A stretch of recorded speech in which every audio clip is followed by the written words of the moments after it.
Hello दोस्तों, बिहार में चारों तरफ बिहार की बहनें बेटियां मुख्यमंत्री महिला रोजगार योजना के 10,000 रुपये पाकर खुशियां मना रही हैं, लेकिन आपकी बारी नहीं आई। मेरे पास रोज सैकड़ों मैसेजेस आ रहे हैं, भैया हमारा फॉर्म तो जमा था, फिर पैसा क्यों नहीं आया? क्या मेरा नाम लिस्ट से हट गया? मैं आपकी निराशा को समझता हूं।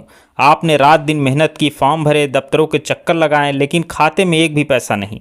लेकिन रुकिए, ये वीडियो आपकी सारी टेंशन खत्म करने वाला है। आज मैं बताऊंगा कि आपका पैसा क्यों अटका है, इसे कैसे ठीक करें, और सबसे खास बात, अगली किस्त 3 अक्टूबर 2025 को आ रही है। जी हाँ, सीएम नीतीश कुमार जी ने खुद घोषणा की है। अगर आप आज मेरे बताए स्टेप्स फॉलो करेंगे तो 3 अक्टूबर तक आपके खाते में 10,000 रुपये जरूर आएंगे। लेकिन इसके लिए आपको वीडियो को आखिरी सेकंड तक देखना होगा, क्योंकि अंत में एक गुप्त टिप्स भी है। सबसे पहले एक छोटा सा सवाल, आप ये वीडियो बिहार के किस कोने से देख रही हैं? गया, सिवान, बेगूसराय या किशनगंज? नीचे कमेंट में अपने जिले का नाम जरूर लिखें। इससे हमें पता चलेगा कि हमारी बात कितनी दूर तक जा रही है और आपके जिले की लेटेस्ट खबरें हम अगली वीडियो में ला सकें। चलिए अब मुद्दे की बात पर आते हैं। 26 सितंबर 2025 को पीएम नरेंद्र मोदी जी और सीएम नीतीश कुमार जी ने मिलकर बिहार महिला रोजगार योजना की पहली किस्त लॉन्च की। 75 लाख से ज़्यादा बहनों के खाते में 10-10 हज़ार रुपये पहुँचे। ये योजना हर बिहारी महिला को आत्मनिर्भर बनाने का सपना है। चाहे सिलाई मशीन खरीदनी हो, किराना दुकान खोलनी हो या कोई छोटा बिजनेस शुरू करना हो। लेकिन लाखों बहनें अभी भी इंतजार में हैं। क्यों? क्योंकि 99% छोटी छोटी गलतियां रास्ता रोक देती हैं। आज हम उन गलतियों को स्टेप बाय स्टेप ठीक करेंगे। तो चलिए पहली गलती से शुरू करते हैं। पहली और सबसे बड़ी वजह है आपके बैंक खाते का डोरमेंट होना, यानी खाते का निष्क्रिय होना। दोस्तों, कई बार हम अपने पुराने खाते में महीनों तक कोई लेन देन नहीं करते हैं। बैंक इसे इनएक्टिव मार्क कर देता है। आरबीआई नियम कहता है ऐसे खातों में कोई सरकारी पैसा नहीं जाएगा। जैसे दरवाज़ा बंद हो और डिलीवरी बॉय सामान न दे पाए, ठीक इसी तरीके से मेरे रिसर्च में 45% बहनों का पैसा इसी कारण से लगभग अटका हुआ है। अब इसके लिए क्या करें? आसान सा उपाय, अपनी बैंक पासबुक या चेकबुक उठाएं, नज़दीकी बैंक शाखा में जाएं, काउंटर पर बोले मेरा खाता चालू है या बंद, पासबुक अपडेट करवानी है, वो चेक करेंगे। अगर खाता डोरमेंट है तो एक छोटा सा फॉर्म देंगे, आधार कार्ड की कॉपी और सिग्नेचर के साथ। 10 मिनट में खाता चालू। एक बहन है जो पूर्णिया की ममता दीदी ने ऐसा किया, अगले दिन उनका पैसा आ गया। और एक प्रो टिप, खाते में 100 या 50 रुपये डाल कर रखें, ये सरकारी योजनाओं के लिए खाता एक्टिव रखता है। चलिए अगली वजह पर, यानी दूसरी कॉमन समस्या क्या है? ई केवाईसी का अधूरा होना। ई केवाईसी यानी इलेक्ट्रॉनिक नो योर कस्टमर। ये आरबीआई का नियम है कि हर बैंक को आधार से लिंक करना जरूरी है और समय समय पर अपडेट। अगर ई केवाईसी पेंडिंग है तो कोई पैसा नहीं आएगा। मेरे अनुभव से 35% लगभग बहनें इसी जाल में फंसी हैं, खासकर गाँवों में जहाँ आधार तो है लेकिन बैंक में अपडेट नहीं। अब इसका उपाय क्या है? आधार कार्ड लेकर बैंक जाएं, बोले मेरा ई केवाईसी अपडेट कर दीजिए। वो आपका फिंगरप्रिंट या आंखों का स्कैन करेंगे, बस 2 मिनट में आपका काम हो जाएगा। अब तीसरी वजह थोड़ा टेक्निकल है, लेकिन मैं इसे बिल्कुल आसान कर दूंगा। तीसरी वजह है एनपीसीआई मैपिंग या डीबीटी का लिंक ना होना। डरिए मत, मैं इसे चाय की तरह बिल्कुल सरल बनाऊंगा। एनपीसीआई यानी national payment corporation of India एक डिजिटल हाईवे है जिससे सारी सरकारी स्कीम्स का पैसा आपके खाते तक पहुंचता है।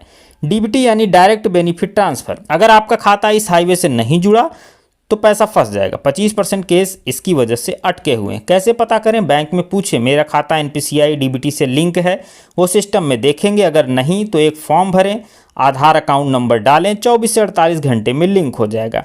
वैसे अगर आप चाहें तो ऑनलाइन भी चेक कर सकती हैं कि आपका एनपीसीआई इनेबल है कि नहीं। इसके लिए सिंपली चले आना है गूगल पर, वहाँ पे टाइप करेंगे एनपीसीआई लिख के जैसे ही सर्च करेंगे, पहली वेबसाइट जो आएगी उस पर हम क्लिक कर देंगे। उस पर हम क्लिक करेंगे तो हमें कुछ इस तरीके का इंटरफेस देखने को मिलेगा। यहाँ पे हम स्क्रॉल करके थोड़ा सा नीचे आएंगे तो हमें एक ऑप्शन देखने को मिलेगा कंज्यूमर का। कंज्यूमर वाले ऑप्शन पे हम क्लिक कर देंगे। जैसे ही हम इस पर क्लिक करेंगे तो यहाँ पे कई सारे ऑप्शन हमें देखने को मिल जाएंगे। जैसे ये देखिए यूपीआई कंप्लेंट वगैरह, एटीएम लोकेटर नीचे दिखाई दे रहा है। यहाँ पे एक ऑप्शन मिलेगा भारत आधार सीडिंग इनेबल, इसी पे हमें क्लिक करना है। जैसे ही हम इस पर क्लिक करेंगे तो हमारे सामने कुछ इस तरीके के इंटरफेस आएगा। यहाँ पे एक ऑप्शन आपको मिलेगा आधार मैप्ड स्टेटस का। आधार मैप्ड स्टेटस वाले ऑप्शन पे आपको क्लिक कर देना है और यहाँ पे क्या करना है, आपको अपना आधार नंबर इंटर कर देना है। आधार नंबर इंटर करके कैप्चा कोड फिल कर देना है, फिर चेक स्टेटस वाले ऑप्शन पे क्लिक कर देना है।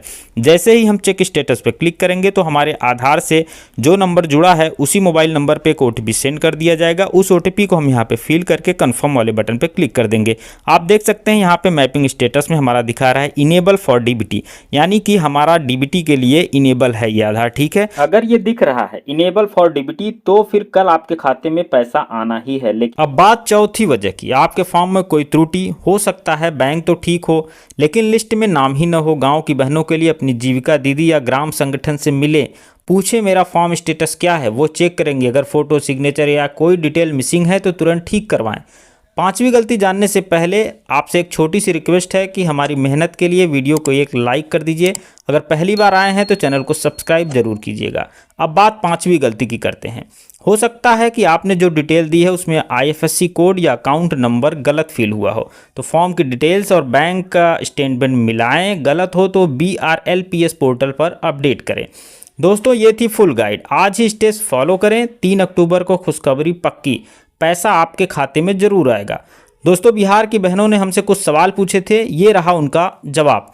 सवाल नंबर 1 है, अगर मैंने फॉर्म भरा था लेकिन राशि नहीं आई, क्या अगली किस्त में मुझे मिलेगा? उत्तर है हाँ। यदि आपका आवेदन जरूरतों के अनुरूप सही पाया जाता है और सत्यापन में कोई बाधा नहीं हुई तो अगली किस्त में आपका नाम शामिल किया जा सकता है।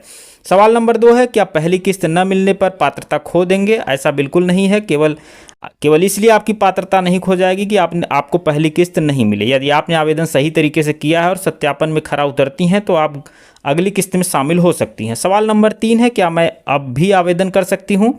यदि आवेदन अभी भी बंद नहीं हुए हैं और जहाँ तक अभी तक की जानकारी है आवेदन अभी कोई लास्ट डेट नहीं आया है तो आप अभी भी आवेदन कर सकती हैं, लेकिन आवेदन की अंतिम तिथि अगर घोषित हो जाए तो यह अवधि मान्य होगी। सवाल नंबर 4 है, अगर बैंक खाता आधार से लिंक नहीं है तो क्या होगा?